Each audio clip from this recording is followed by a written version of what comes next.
नमस्कार, आप देख रहे हैं न्यूज़ एशिया हिंदी और मैं हूं कुलवंत सिंह। एक बार फिर मैं और प्रशांत सानू और यामिनी जी, हम तीनों एक ऐसी विचार चर्चा लेके आए हैं, जिसको जब ये विचार चर्चा खत्म होगी, तब आपको इसमें से बहुत कुछ हासिल होने वाला है। एक ऐसी विचार चर्चा, जिसमें कोई पैसा नहीं लगने वाला, एक ऐसी विचार चर्चा जो मुफ्त में सलाह मुफ्त में सलाह तो नहीं कहेंगे, मुफ्त में जानकारी हम देंगे और अगर उस जानकारी को आप फॉलो करते हैं और तो उसको अपनी ज़िंदगी में अपना लेते हैं, तो आपके बहुत सारी समस्याएँ जो हैं, वो शारीरिक, मानसिक समस्याएँ जो हैं, वो दूर होने वाली हैं। आज हम बात करेंगे डायबिटीज़ की, आज हम बात करेंगे मधुमेह की, आज हम बात करेंगे शुगर की। डायबिटीज़, मधुमेह, शुगर क्या वाक़ई में ही बीमारी है या इससे भी ऊपर जो हाइपर इंसुलिनिया है, क्या वो बीमारी है? और अगर ये होती है बॉडी के अंदर, तो क्या-क्या, कहाँ-कहाँ जो है वो समस्याएँ आती हैं? और मानसिक तौर पे डायबिटीज़ का मानसिक मानसिक तौर पे इसका क्या संबंध है? और शारीरिक तौर पे इसका क्या संबंध है? व्यायाम का कितना रोल रहता है इसमें? योगा का कितना रोल रहता है इसमें? रेकी का कितना रोल रहता है इसमें? एनर्जी हीलिंग का कितना रोल रहता है? हम दोनों एक्सपर्ट से जानते हैं। प्रशांत जी, आपका न्यूज़ एशिया हिंदी पे बहुत-बहुत स्वागत है। धन्यवाद सर। और आप कैसे हैं सर? बहुत अच्छा हूँ, कुशल-मंगल। यामिनी जी, आपका भी न्यूज़ एशिया हिंदी में बहुत-बहुत स्वागत हाँ सर। है। नमस्ते। प्रशांत जी, डायबिटीज़, शुगर, मधुमेह एक ऐसा रोग जिसके बारे में ये कहा जा रहा है कि 1 आध साल में, 2 साल में इंडिया जो है, भारत जो है, हिंदुस्तान जो है, वो मधुमेह, शुगर की कैपिटल बनने वाला है। एक ऐसा हौवा क्रिएट किया जा रहा है, जिससे कि जो है वो हर लोग डरे हुए हैं। वो लोगों की तरफ से ऐसा हुआ क्रिएट किया गया है, जिन लोगों ने हमारे देश में जंक फूड भेजा है, वो लोग हौवा क्रिएट कर रहे हैं कि हिंदुस्तान डायबिटीज़ की कैपिटल बनने वाला है। डायबिटीज़ क्या इतनी खतरनाक बीमारी है? और अगर डायबिटीज़ खतरनाक बीमारी है, तो फिर इसका मानसिक तौर पे क्या संबंध रहता है और शारीरिक तौर पे क्या संबंध? जी सर, मैं अपने कॉलेज की घटना बताना चाहूँगा। जैसे आपने बोला कि डायबिटीज़ की हौवा वही लोग फैला रहे हैं जिन्होंने जंक फूड लाया है। जब मैं बीटेक कर रहा था, अपने सेकंड ईयर में था, जब मैं अपने मैकेनिकल इंजीनियरिंग की, तो मैंने लैपटॉप लिया था तभी। हुँ, तो एंटीवायरस मेरे को इंस्टॉल करवाना था। हुँ, हुँ, हमारे कॉलेज में जो सॉफ्टवेयर इंजीनियरिंग के जो स्टूडेंट्स थे, जो हमारे सीनियर्स थे, मैं उनके पास गया कि भैया थोड़ा इसमें एंटीवायरस को इंस्टॉल कर देना। हुँ, तो ऐसी बातचीत चल रही थी। मैं बोला कि ज़रूरी है क्या एंटीवायरस डलवाना? हुँ, तो हाँ, ज़रूरी है, क्योंकि इंटरनेट जब आप चलाते हो तो कोई भी वायरस आपके इसमें आ सकती है। मतलब वायरस क्या होता है? तो करप्टेड फाइल्स है मेनली वो। मैं बोला बनाता कौन है ये करप्टेड फाइल्स? हुँ, वही जो एंटीवायरस बनाते हैं। हुँ, हुँ, हुँ। जो बिल्कुल। कंपनी एंटीवायरस बनाती है, करप्टेड फाइल्स को वही लोग बनाती हैं, ताकि उनका वो व्यापार चल सके। हुँ, तो बेसिकली डायबिटीज़ एक बीमारी तो नहीं कहेंगे, एक मेडिकल कंडीशन कह सकते हैं उसको। एक हमारी एक एक अवस्था है शरीर की। जैसे अगर आपके घर में मान लीजिए कोल्ड स्टोरेज है, जिसमें आप हुँ, अपना सामान रखते हैं। एक बंदा है जो आपके कोल्ड स्टोरेज की चाबी उसी के पास है। हुँ, वो हुँ, आता है, कोल्ड स्टोरेज को खोलता है, सब्जियाँ और फल जो भी है आपके खाने का सामान उसमें रखता है, बंद करके चाबी लेके चला जाता है। हुँ, अब देखेंगे तो क्या होगा? कोल्ड स्टोरेज में खाना आपका बढ़ते जाएगा, सड़ते जाएगा। ये चाबी आपके पास नहीं है और आप भूखे डाउनफॉल की तरफ जाएँगे। खाना है घर में, बहुत है, हुँ, लेकिन वो आपके लिए अवेलेबल नहीं है। वो एक जगह पड़ा हुआ है। अच्छा, अगर पूरे घर की बात करेंगे तो क्या देखेंगे? ये तो हाई ब्लड शुगर है, मतलब खाना बहुत है, क्योंकि हुँ, शुगर ही वो एनर्जी है जो हमारे बॉडी को चला रही है। हुँ, लेकिन क्या वो वहाँ पहुँच रही है जहाँ उसको पहुँचना चाहिए?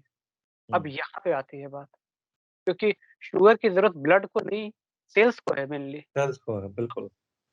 अब एक-एक सेल को आप एक कॉलोनी, जैसे हमारे कॉलोनी में बहुत सारे घर हैं, या हमारे घर में बहुत सारे सदस्य हैं, तो एक-एक हुँ, सदस्य, हर एक सदस्य को खाना चाहिए। कोल्ड स्टोरेज में खाना पड़ा है, इसका मतलब ये नहीं है कि उनको खाना मिल गया। तो चाबी आपके पास है ही नहीं। वही चाबी है जो अभी आप इंसुलिन की बात कर रहे थे। इंसुलिन ही वो चाबी है जो सेल में खाने को पहुँचाता है। अब 2-3 रीज़न्स मान सकते हैं इसके और फिज़िकल तौर पे देखें तो। एक तो होता है या तो हमारे बॉडी में उतनी इंसुलिन बन ही नहीं रही है। मतलब हुँ, हमारी जो इंसुलिन इंसुलिन बनाने की फैक्ट्री है पैनक्रियाज़, वो उतना इंसुलिन बना ही नहीं पा रही है, जो कि मेनली डायबिटीज़ टाइप 1 में होता है। हुँ, बॉडी इंसुलिन क्रिएट कर नहीं पाती है। दूसरा ये होता है कि बॉडी इंसुलिन क्रिएट तो कर रही है, लेकिन उसमें वो इफ़ेक्टिव नहीं है या बॉडी कह सकते हो इंसुलिन रेज़िस्टेंट हो चुका है। हुँ, इंसुलिन रेज़िस्टेंट को आम भाषा में समझाऊँ तो आप मान लीजिए आपको पहली बार घुटने में दर्द हुआ, आपने 25 एमजी की दवा खाई, घुटने में दर्द गायब हो गया। कुछ हुँ, दिन के बाद तो 25 एमजी की दवा काम नहीं करती है, फिर डॉक्टर क्या कहता है 50 एमजी खाओ। हुँ, आपकी बॉडी रेज़िस्टेंट होते जाती है उस दवा के, तो आपको डोज़ बढ़ाना पड़ता है। हुँ, हुँ, उसी प्रकार से बॉडी में इंसुलिन बन तो रहा है, लेकिन वो किसी काम का नहीं है। मतलब वो अपना काम नहीं कर पा रही है, जो वो करना चाहिए। तो इस प्रकार से जो हम खा रहे हैं, वो आपका जो शुगर जो बन रहा है फाइनली, जो फाइनल प्रोडक्ट है ग्लूकोज़, वो आपके ब्लड में ही रह जा रहा है और जब आप चेक कर रहे हैं ब्लड शुगर को, तो वो हाई बता रहा है। ऑफ़ कोर्स है वो हाई बताएगा क्योंकि उसको जहाँ जाना चाहिए वहाँ तो जा ही नहीं रहा है वो। हुँ, हुँ, हुँ, वो प्रॉब्लम नहीं है कि ब्लड में शुगर ज़्यादा है, वो तो होना चाहिए। मतलब ब्लड में शुगर होना चाहिए, प्रॉब्लम ये है कि वो सेल में नहीं जा रहा है, इसलिए इंसान हुँ, पतला होने लगता है। जनरली उसको मोटा मतलब उसको उसको बहुत एनर्जेटिक फ़ील होना चाहिए, शुगर मतलब एनर्जी बेसिकली कहा जाए तो। हुँ, तो बहुत ज़्यादा एनर्जेटिक फ़ील होना करना चाहिए, लेकिन वो बहुत ही डाउन फ़ील करने लगता है, वेट लॉस होने लगता है कई केसेज़ में। वो पेशेंट बहुत कमज़ोर महसूस करता है, थका-थका वीकनेस उसको महसूस होता है। क्यों? क्योंकि वहाँ तक नहीं पहुँच रहा है वो चीज़। अब क्या होता है कि हमारे उसमें एक एंडोथेलियम लेयर का बड़ा रोल है कि वो चिपचिपा हो जाता है, तो बहुत सारे शुगर्स वहाँ डिपॉज़िट होते हैं, फिर वो आगे ब्लॉकेजेस क्रिएट करते हैं। अच्छा, फिर लोगों को क्या लगता है कि ब्लड में शुगर रहना अच्छा नहीं है, अब वो मेडिसिन लेना शुरू करते हैं, हुँ, ताकि ब्लड का शुगर कम हो जाए। अच्छा, फिर गया कहाँ शुगर? अब ये स जैसे कि आपका जो ब्लड शुगर है 200 है, मतलब आपके 1 लीटर ब्लड में 2 ग्राम शुगर है, बेसिक सी बात ये है। तो आपने खाया और 5 लीटर ब्लड होता है जनरली, तो मतलब आपके ब्लड में 10 ग्राम शुगर है। आपने दवा खाई, अब वो जो शुगर रीडिंग आ रही है 100 आ रही है। तब ये सवाल उठता है वो 5 ग्राम शुगर गया कहाँ? हुँ, तो क्या वो मेटाबोलाइज़ हो गया? क्या हमारे सेल्स में उसको अब्ज़ॉर्ब क्या कहाँ गया वो? तो मेडिसिन ने जनरली क्या किया उस शुगर को ब्लड से निकाल के बॉडी के दूसरे हिस्से में डिपॉज़िट कर दिया। बॉडी हुँ, का शुगर उतने का उतना है, ब्लड का शुगर बस आपका कम दिखाया और आप खुश हो गए। लेकिन यही दवाइयाँ फिर आपको आगे जाके ब्लड प्रेशर का भी कारण बनती है। 70% डायबिटिक पेशेंट जो कि ब्लड प्रेशर और कोलेस्ट्रॉल की दवाइयों पे फिर आगे आश्रित होते हैं।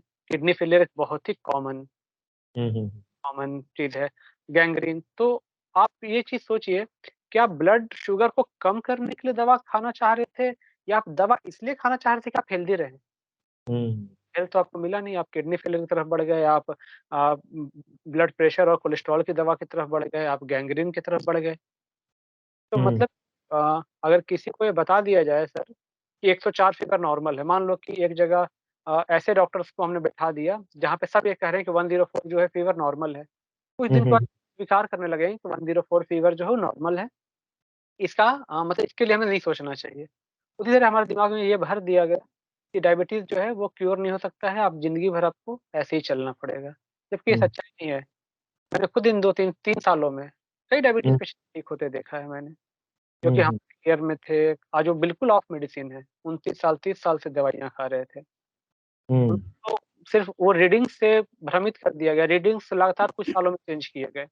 160 को 140 अब 100 कर दिया गया, उसमें हुँ, बीच-बीच हुँ, में थी बहुत सारी चीज़ें ले आई गई कि कहीं न कहीं तो कोई फँसेगा ही फँसेगा। फिर उसको बोल दो कि आप बीमार हो, आप ये दवाइयाँ खाना शुरू करो, बस वो चल पड़ा वो इंसान, वो और ज़्यादा एक एक टैबलेट से शुरू करता है, 29-30 टैबलेट्स तक पहुँच जाता है वो इंसान। तो this is not the way जो मुझे समझ में आया। इसलिए मैं यामिनी बहन और क डॉक्टर सजिला दीदी और भी हमारे साथ जो एक्सपर्ट्स हैं न्यूरोथेरेपी के, एनएलपी के, हम सब ने एक नेचुरल और स्पिरिचुअल वे में काम करना शुरू किया कि क्योंकि ईंट सीमेंट की जो दीवार है उसको हम ईंट सीमेंट से ही रिपेयर करेंगे। प्लास्टिक का हुँ, पत्थर से रिपेयर नहीं करेंगे। तो ये नेचुरल बॉडी है। हमारे जो थॉट्स जो है, हमारी इमोशनल हेल्थ है, वो हमारी स्पिरिचुअल हेल्थ है। जी, जी, जी, जी, जी, स्पिरिचुअल वे में ही करेंगे इसको। जी, जी, जी। तो इसलिए हमने अ, ये पूनम यामिनी जी, मुझे ये बताइए कि क्या आपका भी यही मत है जो प्रशांत जी का है कि जो शरीर में जो अ, शुगर है, ब्लड में जो शुगर है, वो दवाइयाँ जो हम लोग खा रहे हैं, वो निकाल के ब्लड में से निकाल के शरीर के और अंगों में जमा कर देती है, इसीलिए वो अंग खराब हो रहे हैं? Yes sir. शुगर की दवाई जब भी हम खाते हैं तो वो दूसरे अंग में डिपॉजिट हो, इसलिए देखेंगे आपकी जो डायबिटीज की जो पेशेंट है वो उसको सिर्फ डायबिटीज नहीं रहेगा, कुछ ना कुछ उसको और बीमारियां अभी नहीं है तो आगे चल के होंगी, या तो किडनी की होगी, बहुत सारी बीमारियां उनको, बीपी बढ़ जाएगा उनका, क्योंकि एक जगह से हम कचरे को निकाल तो रहे हैं, लेकिन हम कहाँ कर रहे हैं उसको, ब्लड से अगर निकल भी गया तो वो कहाँ, कहीं ना कहीं तो डिपॉजिट होगा ना, शरीर में जो चीजें हैं वो अगर बाहर नहीं निकली हैं तो किसी भी पार्ट में तो वो डिपॉजिट होगा ही। तो मैं बिल्कुल मानती हूँ कि जो डायबिटीज की जो हम दवाई खाते हैं तो वो ठीक तो नहीं करता है, उस समय के लिए सिर्फ रीडिंग दिखाता है कि ठीक है, लेकिन वो बाकी अंगों को इफेक्ट कर रहा है। हुँ। तो फिर जो आपकी जो महारत है, वो उसके बारे में क्या कहती है, मधुमेह के बारे में? सर देखिए, नॉर्मली जो पैनक्रियास से जो इंसुलिन बन रहा है हुँ, ना, हुँ। अगर हम नॉर्मली जैसे पहले क्या होता था, पहले डायबिटीज जो बीमारियां हैं वो नहीं थी, क्योंकि लोग प्रॉपर वर्क करते थे, अपने शरीर का यूज करते थे, हुँ, हुँ। चाहे वो खेते में हो, चाहे किसी भी चीज, किसी भी फील्ड में, पहले शारीरिक मेहनत बहुत रहती थी, अभी क्या हो रहा है, शरीर सिर्फ इंसान बैठ के काम कर रहा है, थोड़ा हुँ, बहुत हाथ पैर चला लिया तो पाचन ठीक से नहीं हो पा रहा है, पाचन नहीं हो पा रहा है तो ये सारी चीजें आ रही हैं। तो हम योगा के थ्रू क्या करते हैं, उस अंग को पर्टिकुलर डिसीज वाइज, जैसे अभी मैं जो कुछ आसन बताऊंगी उससे आपका जो पैनक्रियाज है वो एक्टिव होगा और वो प्रॉपर बैलेंस मात्रा में हार्मोन्स का सिक्रेशन करेगा। बहुत ज्यादा हार्मोन्स निकलना भी अच्छी बात नहीं है और बहुत कम भी, मतलब एक बैलेंस करता है। तो योग यही सिखाता है कि बैलेंस करना, कि कैसे हुँ। बॉडी में वो चीजों को बैलेंस करता है, ना ही वो अगर ज्यादा है तो उसको कम करेगा, मिनिमाइज करेगा, और अगर कम है तो उसको बढ़ाएगा, मतलब ठीक बैलेंस है, करेगा। ठीक है। तो अभी हम मुझे वो थोड़ा-सा हमारे दर्शकों को बताइए वो कैसे? मैं आसन करके दिखाती हूँ जिससे जी, पैनक्रियाज हमारा एक्टिव होगा। जी, सबसे जी, पहले तो आप सीधे बैठ जाएंगे, जी, प्रॉपर आप जी, है ना पोस्चर, जी, सबसे जी। पहले आप सीधे बैठ जाएंगे, पैर फैला के, बहुत इजी आसन बताने जा रहा हूँ जिसको कोई भी कर सकता है। नॉर्मली पैर फैलाएंगे, आपके पंजे खींचे हुए रहेंगे, कमर गर्दन सीधी रहेगी, हुँ, दोनों हुँ, हाथ को ऊपर उठाएंगे, सांस को भरेंगे यहाँ पर, और श्वास छोड़ते हुए जितना हो सके झुकेंगे, इससे आपके पेट पे प्रेशर क्रिएट होगा पूरा। हुँ। हर कोई बहुत ज्यादा नहीं झुक सकता, तो मैं पूरे नीचे झुक गई हूँ, यहाँ पे होल्ड सेकेंड के लिए 10 या 20 सेकेंड, फिर से धीरे धीरे ऊपर आएंगे, श्वास भरते हुए, श्वास छोड़ते हुए, नॉर्मल। ये इसको आप 3 से 4 बार कर सकते हैं, और जितना टाइम होल्डिंग करते हैं, मतलब नीचे जितना टाइम रहते हैं उतना ज्यादा प्रेशर क्रिएट होगा। और लेकिन अब ये इतना सवाल ये पैदा होता है कि आपका शरीर तो है फ्लेक्सिबल, डायबिटीज़ वाले जितने भी होंगे उनके शरीर में स्टिफनेस भी होगी, अकड़ाहट भी होगी और वो जी, मोटे भी होंगे। तो वो वही एक कैसे कर सकते हैं? वही वही बताना चाह रही थी, अगर वो इतना भी झुकते हैं तो भी हुँ, दिक्कत नहीं, यहाँ पे आप पिलो लगा सकते हैं, हुँ, हुँ। ताकि आपके थाई और आपके पेट के बीच का जो गैप है वो भरेगा। यहाँ पे हाँ, एक पिलो रखेंगे आप, ताकि यहाँ तक वो आ जाए, फिर आप धीरे धीरे झुकेंगे। हाँ, जी। तो वो जो हम बिना पिलो के जो गैप आ रहा है वो गैप भर जाएगा पिलो से, और वही प्रेशर क्रिएट होगा जो हम नॉर्मल में कर रहे हैं। हुँ। ठीक है, तो ये एक इसका मॉडिफिकेशन है, तो आप पिलो लगा के या कोई ऐसी मोटी चीज लगा के आप इसको कर सकते हैं। तो ये क्या फ़ायदा देने वाला शरीर?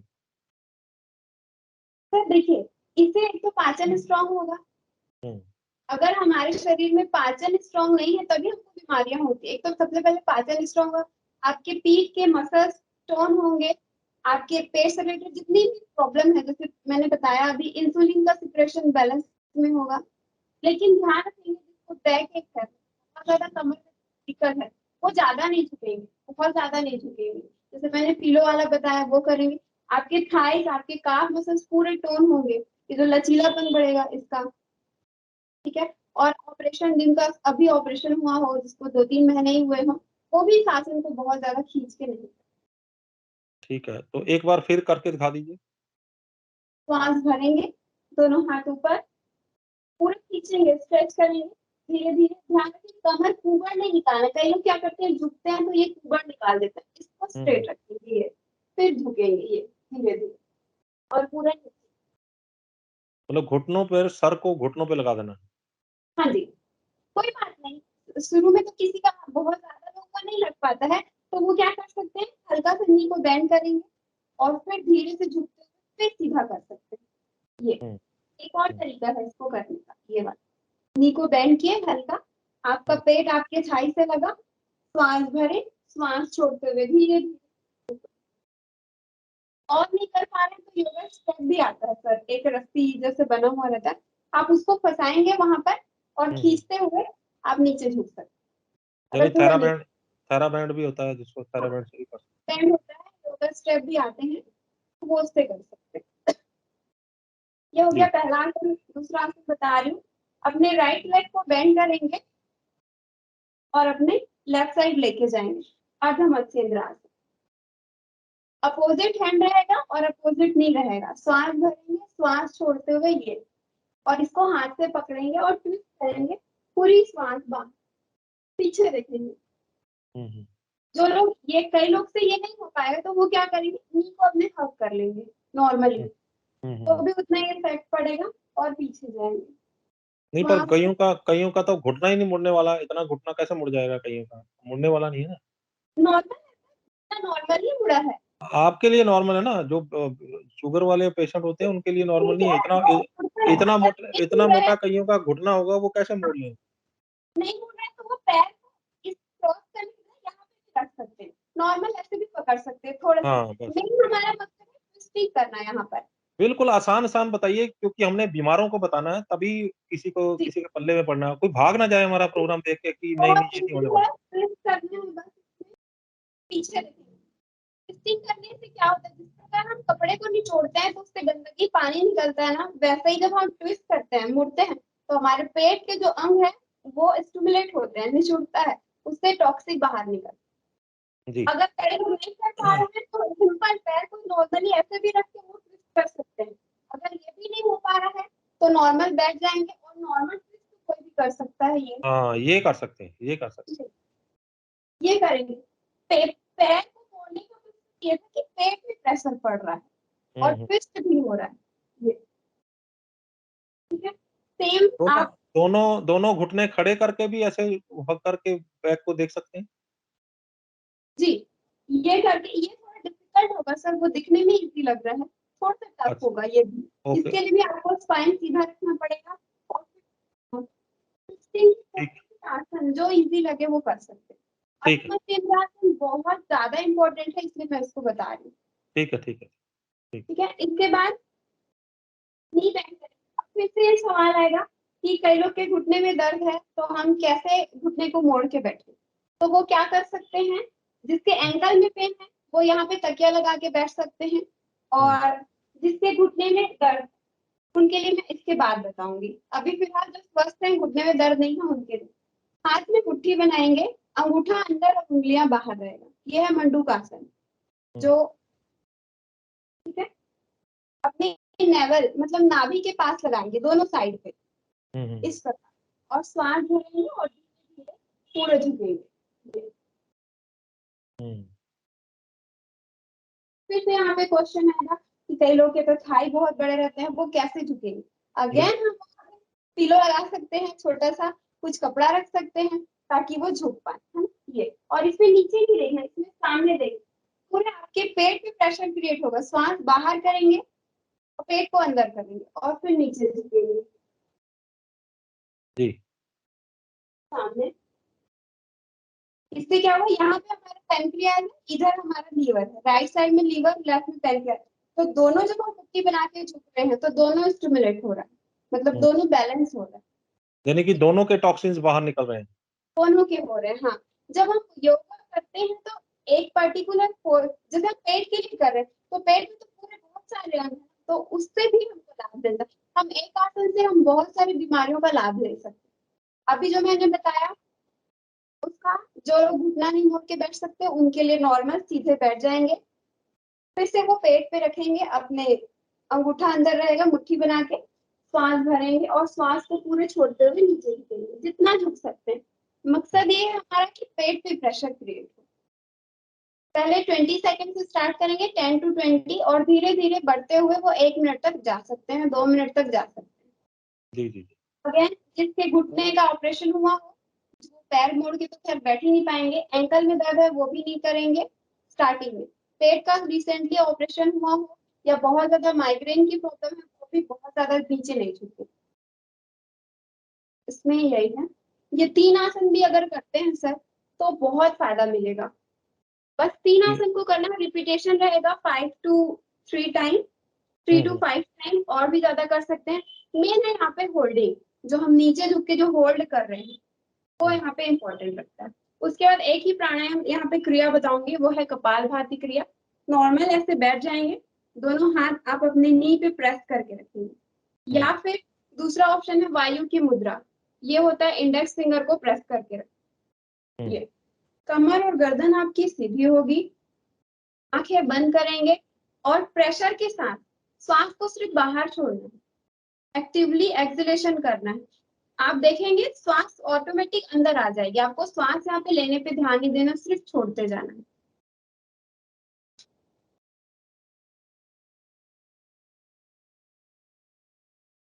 कंटिन्यू ऐसे आपको करते रहना। ये होती कपालभाति क्रिया। लोग कपालभाति को प्राणायाम बोलते हैं, हमारे यौगिक ग्रंथों में वो प्राणायाम नहीं है, शुद्धि क्रिया है वो। अगेन मैं बताना चाहूंगी, कपालभाति प्राणायाम नहीं है, वो क्रिया है जिससे हमारी बॉडी शुद्धि होती है, डिटॉक्स होती है। तो ये बहुत इफेक्टिव प्राणायाम है। इससे पेट भी कम होगा लोगों का? पेट बिल्कुल कम हो, हाजमा, जिनको डाइजेशन की प्रॉब्लम है, वो पेट कम करने के लिए तो बहुत बहुत ही ज्यादा इफेक्टिव है ये। पीरियड्स की जो प्रॉब्लम होती है महिलाओं में, वो भी कम होगी, पेन जो है वो कम होगा, रेगुलरिटी बनेगी। आजकल पीसीओडी पीसीओएस की समस्या कितने लोगों को है, तो अगर वो प्रॉपर कपालभाति करते हैं तो उनसे उनको बहुत लाभ होने वाला है। ये कितनी देर की प्रक्रिया है ये? ये शुरू में आप 200 से 300 बार काउंट करके करेंगे, फिर उसके बाद आप 10 मिनट 15 मिनट बीच बीच में रेस्ट देके कर सकते हैं। हाई बीपी वालों को बताना चाहूंगी, हाई बीपी जिनको है वो इसको बहुत धीरे धीरे करेंगे, मतलब एक बार में बस नॉर्मल, बस एक बार किए रुके फिर किए। और जिनको बीपी की प्रॉब्लम नहीं है वो इसको फास्ट कर सकते हैं। तो जिनको लो बीपी है, गायब हो जाएगा। जिनको लो बीपी है वो तेज तेज कर सकते हैं? हाँ, वो कर सकते हैं, वो नॉर्मल कर सकते हैं। तो प्रशांत जी, आप कुछ कहना चाह रहे हैं, मुझे लगा। नहीं, मैं देख रहा था क्योंकि जब पेशेंट्स को यामिनी बहन पर्सनल ट्रेनिंग देती है, तो ये तो एक जनरल बताई वो, भाई मैं ऑब्जर्व कर रहा था, तो वो इससे काफ़ी ज़्यादा भी होता है, क्योंकि पेशेंट्स को जब हम पर्सनल मिलते हैं और जब पर्सनली उनको वीडियो कॉल पे ट्रेनिंग दी जाती है, तो पूरी हिस्ट्री ली जाती है। पूरा सारा चीज़ हमें पता होता है उनका। जी। हाँ, और ऊपर से ऐसे पेशेंट हमारे पास नहीं ही आते हैं जिनको सिर्फ डायबिटीज़ है, उनको गोली खाना तो पड़ता है, जब उनको मल्टीपल प्रॉब्लम्स हो जाती हैं, तब वो आते हैं। तो तब लगभग आधे घंटे से 1 घंटे तक का यामिनी बहन उनका पर्सनल सेशन लेती हैं कि आपको कौन-कौन सा योगासन कौन से होंगे, प्राणायाम कौन से होंगे, क्रियाएँ क्या-क्या होंगी, वही मैं अभी देख रहा था। और तो ये एक बेसिक जिन्होंने बताया वो जनरल लगभग सभी पेशेंट्स कर सकते हैं, और ऐसा नहीं कि आपको इतनी परफेक्शन से ही करना है। जैसा आप बता रहे थे किसी के घुटने नहीं मिलते, तो बॉडी जितना अलाउ करे। धीरे-धीरे जब हम कोई भी जो साइकिल भी चलाते हैं हम, तो पहले हो सकता है कि 100 मीटर जाके ही हम थक जाएँ, लेकिन वही बंदा फिर 10 किलोमीटर चला लेता है। तो जैसे-जैसे हम अपनी बॉडी को ट्रेन करते जाते हैं, बॉडी उस चीज़ को अडॉप्ट करते जाती है। यहाँ पे अगर मैं थोड़ा-सा अपनी तरफ से बताऊँ तो डायबिटीज़ के पेशेंट को 1 या 2 चीज़ की बहुत ज़्यादा ध्यान रखनी है। कभी वो टीवी देखते हुए खाना ना खाएँ। अच्छा। रीज़न क्या होता है, ख़ास कर अगर ऐसे किसी को भी नहीं खाना चाहिए, ख़ास कर डायबिटीज़ के पेशेंट ना तो खाएँ। फ़ोन रीज़न देखते क्या हुए होता भी फ़ोन देखते है, हुए भी कुछ भी ध्यान? जी हाँ, जी हाँ। क्योंकि कुछ टीवी भी अलग चीज़ है, फ़ोन फ़ोन तो हर कोई देखता है। मैं वो इसलिए बोल रहा हूँ कि फ़ोन पे अब चल रहा है, खा रहा है खाना, और ध्यान जो है वो फ़ोन में है। उसका मैं रीज़न बता दे रहा हूँ, और धन्यवाद आपने फ़ोन की बात याद दिला दी, वरना मैं सिर्फ़ टीवी कह के निकल जाता और सबको लगता है कि अलाउड है। तो ऐसा है कि जब हम मान लीजिए कि हमने एक बहुत ही कोई फ्रूट उठाया या जो ऐसे खाने की चीज़ उठाई, जैसे आपने कोई इमली की बात की, आपके मुँह में हुँ। पानी आ जाता है। हुँ, हुँ, हुँ। तो आपकी सिर्फ़ मुँह भी खाना नहीं खा रही होती है, आपके सेंस ऑर्गन्स, आपकी आँखें, जब हम फल को काटते हैं तो क्रश की जो आवाज़ आती है, आपके कान, वो सारे चीज़ उस फूड को आप स्मेल लेते हैं तो सब उस खाने को खा रहे होते हैं। तो जैसे ही हम सोचते हैं कि हम ये खाने वाले हैं, तो ब्रेन तुरंत पैनक्रियाज़ को और बाकी सारे ऑर्गन्स को, रिक्वायर्ड ऑर्गन को ये मैसेज भेज देता है कि भाई एक खाने की चीज़, एक कोई बहुत ही स्वीट फ्रूट आने वाला है। हुँ, तो हुँ, हुँ। खासकर अगर पैनक्रियाज़ की बात करें तो वो इंसुलिन सीक्रेट करना शुरू कर देती है। लेकिन जब डायबिटीज़ के पेशेंट एकदम सडन से खाना खाते हैं, तो एक तो पहले ही उनका इंसुलिन मेटाबॉलिज़्म खराब होता है। ऊपर हुँ, से हम ज़्यादा खराब कि सही सिग्नलिंग नहीं दी। तो कभी भी दूसरी तो ये ध्यान रखें कि जैसे वो 1 बजे खाते हैं, हुँ, तो वो हर दिन 1 बजे ही खाएँ। मतलब हुँ, जो एक सेट करते हैं, रीज़न क्या है कि हमारी बॉडी हमारी पास्ट मेमोरी को याद रखती है। तो कोई अगर 1 बजे खा रहे हैं और वो हर दिन नियमित रूप से 1 बजे खाना शुरू कर दे, टाइम टेबल को मैनेज करके, तो क्या होगा कि बॉडी पहले से तैयार रहेगी अपनी सारी चीज़ों हुँ, को एडजस्ट कर खाने को रिसीव करने के लिए। हुँ, क्योंकि हुँ, बॉडी के लिए वो बड़ा ही मुश्किल हो जाता है डायबिटिक पेशेंट्स को कि वो कैसे उस शुगर को मैनेज करके सेल्स तक पहुँचाए। तो वो तैयारियाँ थोड़ी-सी पहले से हो जाती हैं बॉडी के अंदर। ये लेकिन दो मैं यहाँ एक पे 2 चीज़। थोड़ा-सा डिफरेंट राय रखता हूँ आपसे। मुझे जब तक जहाँ तक नॉलेज है कि अ, जिस भी पेशेंट को या जिस भी व्यक्ति को खाना खाना है, उस वक़्त तक उसको खाना नहीं खाना है जब तक उसको पूरी भूख ना लगे। भूख लगने से पहले अगर हम लोग खा लेंगे, तो फिर वो जो है वो बॉडी जो है उसको एक्सेप्ट नहीं करती, क्योंकि हो सकता है कि बॉडी का जो अंदर हाजमा प्रक्रिया है वो अभी पूरी ना हो पाई हो किसी वजह से। तो वो पहले वाला खाना पड़ा हो अंदर अभी, उसको हज़म नहीं कर पाई हो और बॉडी जो है भूख ले ऐसे तो फिर ये हो जाएगा ना, भूख लगी है चाहे नहीं लगी, उसने खाना है 1 बजे, तो फिर वो गड़बड़ नहीं हो जाएगी? जब आप एक रूटीन बेस्ड लाइफ़ जीने लगते हैं ना, हुँ, तो हुँ। आप सुबह में भी उसी नियमित रूप से खाएँगे, तो आपको उसी नियमित समय पे अगली भूख लग जाएगी। वो तब होता है जब आपने कोई अच्छी चीज़ देखी और यहाँ तक खा लिया, उस समय हुँ, तो गड़बड़ी होती है। वरना अगर आप नियमित रूप से एक रूटीन बेस्ड लाइफ़ जी रहे हैं, तो सुबह में आपको पता है इतने में नाश्ता करना है, इतना सा नाश्ता करना है। तो हुँ, आपको अगले से अगली जो है वो उसी हिसाब से बॉडी मैनेज करती है। लेकिन हम लोग क्या करते हैं कि पेट यहाँ तक भरा हुआ है, गुलाब जामुन देखा, चलो ये तो एडजस्ट हो ही जाएगा। हुँ, ऊपर से फिल्म डाल देते हैं। तो उस वक़्त एक कंडीशन जो आपने कही, जब तक भूख ना लगे, सिर्फ़ टाइम देख के तो बिल्कुल नहीं खाना है। लेकिन हुँ, अगर भूख नहीं लगी है तो आप समझ के चलिए कि आपने कुछ गड़बड़ी की थी, कि आपको आपके टाइम पे भूख नहीं लगी। इस हुँ, चीज़ का भी ध्यान रखना है। और इसके लिए एक चीज़ आपने और भी देखा होगा कि स्ट्रेस में हो, दुःख में हो, गुस्से में हो, उस वक़्त भी आपका शुगर बढ़ जाता है। आप चेक करके देख सकते हैं। तो उस हमारा वक़्त ब्लड शुगर भी बढ़ जाता है और दूसरी बात ये है कि उस वक़्त हमारी भूख भी बंद हो जाती है। अपने आप भूख हाँ, बंद हो हाँ। जाती है, क्योंकि वो फ्लाइट एंड फाइट मोड में आ जाता है बॉडी, क्योंकि वो स्ट्रेस जो है वो फ्लाइट एंड फाइट मोड की वजह से कोर्टिसोल हार्मोन्स जो है वो निकालती है और वो फाइट एंड फ्लाइट मोड पे जब शरीर आता है तो उस वक़्त जो है वो भूख, प्यास, सुसु-पोटी सब बंद हो जाता है और दिमाग जो है सिर्फ़ उसी काम पे लग जाता जी हाँ, क्योंकि बॉडी जो होती है, वो हमारे थॉट्स के अकॉर्डिंग चलती है। है। हुँ, हमारे थॉट्स के अकॉर्डिंग बॉडी बिहेव में आती है। तो उस वक़्त हम लोग ये देखते हैं कि कोई भी पेशेंट जो डायबिटिक पेशेंट है, उनको स्ट्रेस पे और अननेसेसरी एंगर, अननेसेसरी पेन, किसी बात का दुःख, उनसे हमें बचा के रखना होता है। ये तो खैर दुनिया के हर किसी को इस सब चीज़ से बचा के रखना है। लेकिन जो पेशेंट है वो पहले से फ्रेजाइल है, तो उन पे हमको थोड़ी-सी और ज़्यादा ध्यान देनी होती है। तो उस वक़्त हम लोग ये पेशेंट को ये भी सिखाते हैं, जब पेशेंट हमारे पास आते हैं, कि इस वाले डिज़ीज़ में आपके थॉट्स एंड बिलीव्स कैसे होने चाहिए। हुँ, जो हम हुँ, लोग आप जब मनचर्या में जो बात कर रहे थे, हुँ, हुँ, कि उस वक़्त हमारे थॉट्स एंड बिलीव्स कैसे होने चाहिए। कल कैंसर में एक बात कहनी रह गई थी, क्योंकि कल मुझे कहीं जाना था तो थोड़ा ध्यान उधर भी था।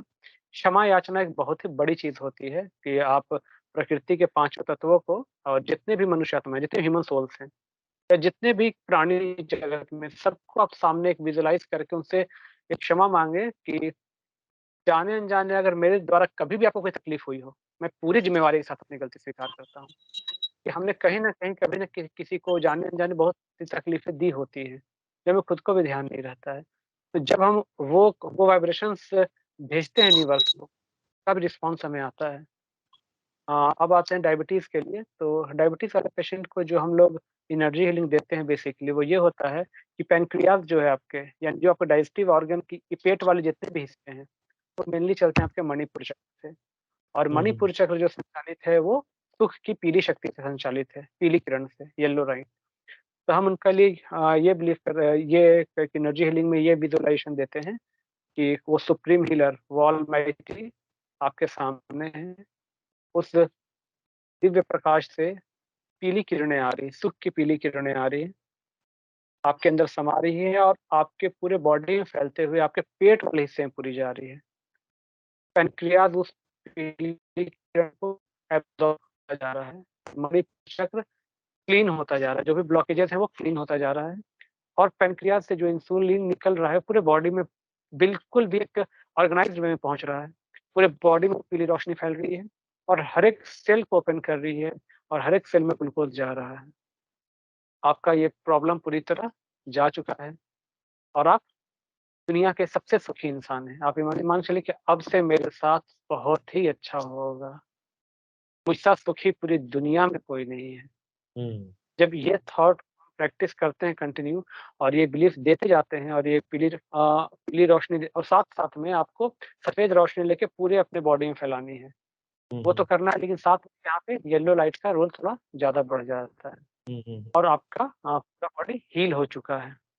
तो जब हम दोनों चीज़ करते हैं, मेडिकल इंटरवेंशन भी, योगा भी, एनर्जी हीलिंग भी, सबकॉन्शियस माइंड में कई बार कई चीज़ें पड़ी होती हैं, तो उसके लिए हमारे पास न्यूरो लिंग्विस्टिक प्रोग्रामिंग के भी सेशंस होते हैं। तो सारे लेवल पे जब हीलिंग होती है तो जब पेशेंट में जब हम रिज़ल्ट देखते हैं तो कई बार हमें लगता है कि चलो मतलब हमारा जीवन सफल हो रहा है। जी। तो मैं तो सबसे यही कहूँगा कि कोई अगर डायबिटिक है तो ये मान के ना चले कि वो ठीक नहीं हो सकता है, वो हो सकता है। आपका प्रयास बहुत इम्पोर्टेंट है, प्रयास और बिलीफ आपका। हाँ जी सर। जी, यामिनी जी, अ, आपने योगा के आसन सिखाए हैं। योगा से कैसे जो है वो 3 आसनों से बंदा जो है वो अपना अ, डाइजेस्टिव सिस्टम कैसे ठीक कर सकता है और डाइजेस्टिव सिस्टम ठीक होगा, हाजमा प्रक्रिया ठीक होगी, तभी जो है हमारे अंदर की जो टॉक्सिन्स भी बाहर निकलेंगे और अंदर जो है वो रस और जो भी हमें चीज़ें मिलनी है न्यूट्रिशंस, वो हमें भरपूर मात्रा में मिलेंगे। लेकिन क्या सिर्फ़ योगा के इन 3 आसनों से ही होगा या कुछ और भी विधियाँ हैं जिससे हमें इस बीमारी से निजात मिल सकती है? और भी विधियाँ हैं सर। लेकिन जैसे मैंने बताया अभी कि डायबिटिक पेशेंट को सिर्फ डायबिटिक नहीं है, उसको और भी बीमारियाँ होती हैं।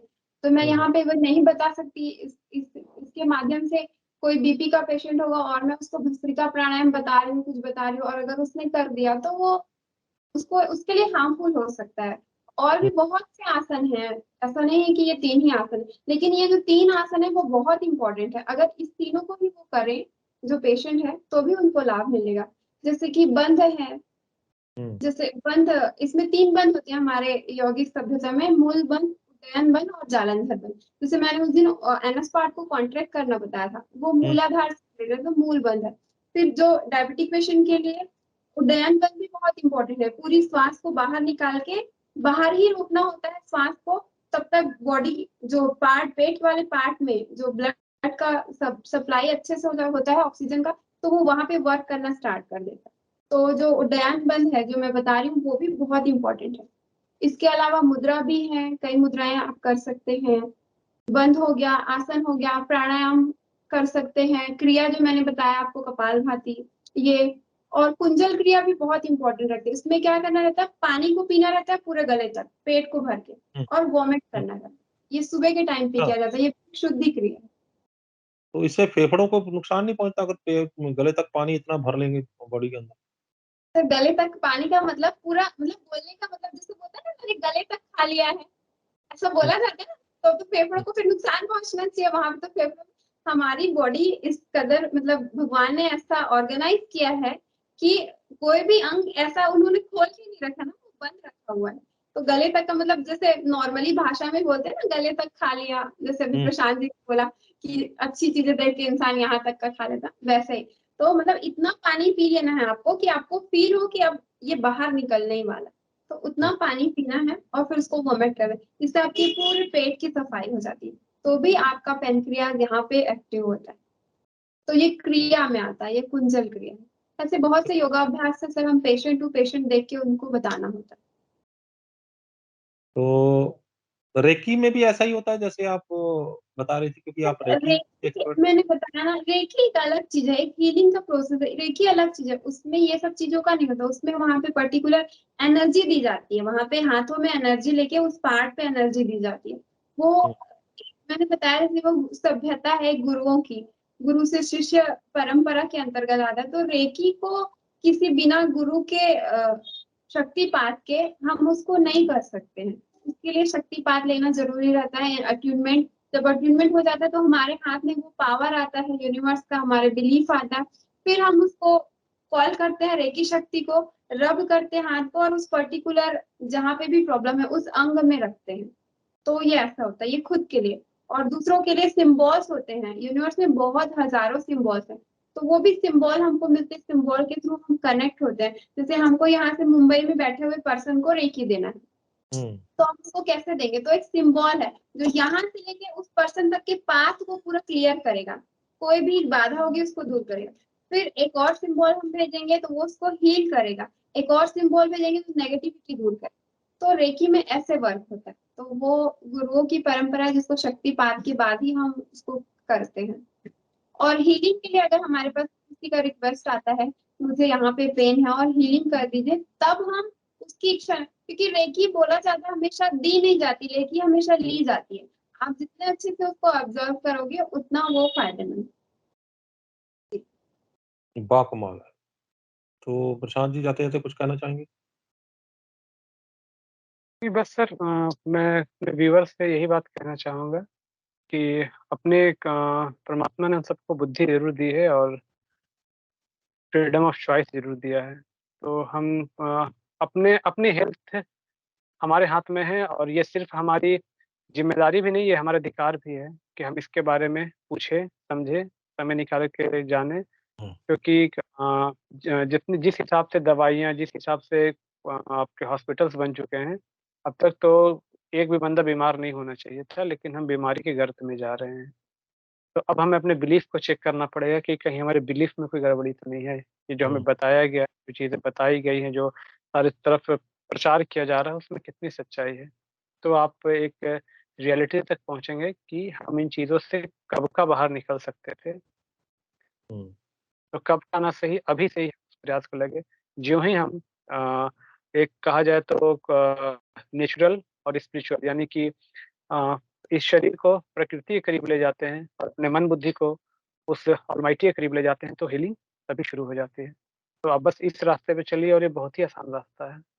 ठीक है, पहले से भी तो अब आप अपना वो उम, लास्ट में जो बताते हैं कि जो निःशुल्क जो प्रोग्राम आप दे रहे हैं, जो सेशन दे रहे हैं, उसकी डिटेल भी बता दीजिए। जी। अभी जैसा आपको मैं बता रहा था कि किस तरीक़े से आपको येलो किरणें लेनी है, अपने पैनक्रियाज़ को देनी है कि पैनक्रियाज़ प्रचुर मात्रा में इंसुलिन बना पा रहा है, बॉडी में पूरा प्रॉपर फैल पा रहा है। तो एक-एक कंटीन्यूअस विज़ुअलाइज़ेशन का और एक उस सुप्रीम पावर से एनर्जी लेके अपनी बॉडी को हील करने की प्रक्रिया है। तो इसकी सिर्फ़ हम ऐसा नहीं कि मैंने आपको बता दिया और आप कर पाएँगे या फिर आप कर ही लेंगे, तो ये सवाल उठेगा कि हम कहाँ से सीखेंगे? तो वो ज़िम्मेवारी भी हमने अपने ऊपर ही ले रखी है। कि हम शाम को 7 बजे हर दिन ये समय निकालते हैं और सब जगह से भाई-बहन जुड़ते हैं उसमें, जिसमें हम प्रॉपर ट्रेनिंग देते हैं कि आपको ये काम कैसे करना है। आधे घंटे से 40 मिनट का सेशन होता है। तो ये हुँ, कंप्लीट फ्री ऑफ कॉस्ट अभी भी है और हमेशा रहेगा। आप इसमें आइए और एटलीस्ट 21 डेज़ तो कंटिन्यू कीजिए। वो भी कंटिन्यू, हुँ, बीच में गैप मत कीजिए। उसके बाद भी आप चाहे तो कंटिन्यू कीजिए, वो आप हमेशा कर सकते हैं। लेकिन एटलीस्ट 21 डेज़, इसमें आपको प्रॉपर आप ट्रेंड हो जाएँगे कि कैसे करना है। बस उसके लिए आपको मुझे एक छोटा-सा मैसेज करना होता है, अपने नाम और अपने शहर का नाम। नंबर है हमारा 9168496060। मैं फिर रिपीट कर रहा हूँ, 9168496060। इस पे आप मुझे अपना नाम और अपने शहर का नाम जब भेजेंगे तो मैं आपको अपने ब्रॉडकास्ट लिस्ट में जोड़ लूँगा, जिससे आपको नियमित रूप से हमारा ज़ूम सेशन का लिंक मिलता रहेगा। अगर आपको कोई अन्य हेल्थ रिलेटेड क्वेरीज़ हैं या कुछ आपको ट्रीटमेंट रिलेटेड कोई कोई भी सवाल हैं या आपको हमारे थ्रू ट्रीटमेंट लेने की ज़रूरत समझ में आती है, ऐसा कुछ भी चीज़ है, तो हमारा जो हेल्पलाइन नंबर है 9644433310 9644433310 इस पे आप कॉल करेंगे, स्नेहा मैडम वहाँ मिलेंगी आपको और आपको जो भी प्रॉब्लम्स होंगे, वो आपको भरसक प्रयास करेंगी आपके सारे क्वेश्चंस का आंसर करने का। इस पे कॉलिंग और व्हाट्सएप दोनों अवेलेबल है जी। मैं इंतज़ार करूँगा 7 बजे आपका और मैं अकेला नहीं रहता हूँ, हम सब इंतज़ार करेंगे। धन्यवाद। जी, जी, जी, जी। बहुत-बहुत शुक्रिया आपका प्रशांत जी और आपका भी बहुत-बहुत धन्यवाद यामिनी जी कि आपने हमारे दर्शकों के लिए इतना कीमती समय निकाला और उनको ये दिव्य ज्ञान दिया है। उम्मीद करते हैं कि आपके द्वारा दी गई जानकारी जो है वो पब्लिक को पसंद आई हो। बहुत-बहुत धन्यवाद आपका। धन्यवाद सर। Thank you sir. तो जाते-जाते एक डिस्क्लेमर दे दें कि ये प्रोग्राम मेडिकल एडवाइस के लिए नहीं है, ये प्रोग्राम सिर्फ़ और सिर्फ़ जानकारी के लिए है और अगर जानकारी हासिल करके किसी को कुछ फ़ायदा होता है, तभी हमारे इस प्रोग्राम की कामयाबी मानी जाएगी। अंग्रेज़ी में बोलें तो this program is not meant for medical advice, this is only for knowledge sake. ये प्रोग्राम जो है वो सिर्फ़ और सिर्फ़ जानकारी के लिए है। हमने बहुत सारे लोगों को बीमार देखा है, बहुत सारे लोगों को अ, अपने इलाज से हारते देखा है और अगर उनमें से चंद लोगों को भी इस प्रोग्राम को देखने के बाद अपने आप में सुधार करके अपनी बीमारी से निजात पा लेते हैं, तो फिर ये प्रोग्राम कामयाब माना जाएगा। हमारे channel news Asia Punjabi, news Asia Hindi, हमारे चैनल आवाज़े पंजाब और Facebook page news Asia Punjabi को लाइक, सब्सक्राइब और फ़ॉलो करना ना भूलिएगा। इस प्रोग्राम को ज़्यादा से ज़्यादा शेयर करिए, जितना ज़्यादा शेयर करेंगे उतना ज़्यादा लोगों को फ़ायदा होगा। आप भी हमारी इस मुहिम में पब्लिक को ठीक करने की मुहिम में, फ्री में ठीक करने की मुहिम में आप भी लगेंगे, तो आपको भी इस चीज़ का जो है वो आत्मिक तौर पे फ़ायदा होने वाला है, एक रूह की खुराक मिलने वाली है। हमारे चैनल को सब्सक्राइब करना ना भूलिएगा। अगली बार फिर हाज़िर होंगे एक नए मुद्दे, एक नए मेहमान के साथ। तब तक मुझे जो इजाज़त। धन्यवाद।